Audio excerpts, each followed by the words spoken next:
to decisively shift land and sea battles for the SAF. To hone our skills, we participate in various exercises and operations with aircraft such as the Chinook Heavy Lift helicopters, Apache attack helicopters, and F-15SG fighter aircraft. The Ground Forward Air Controller, or GFAC, is the bridge between pilots and ground troops. He provides terminal attack control during close air support missions. The Airland Tactical Control Center, or LTAC, optimizes the air dimension within the land battle area. It shapes the land battle by creating and sharing a common airland operating picture with the command headquarters, allowing commanders to make faster and more effective decisions.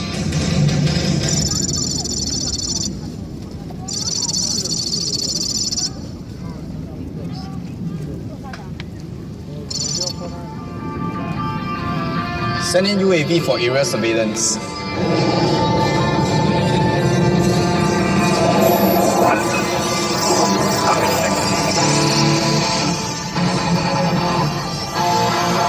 Enemy spotted.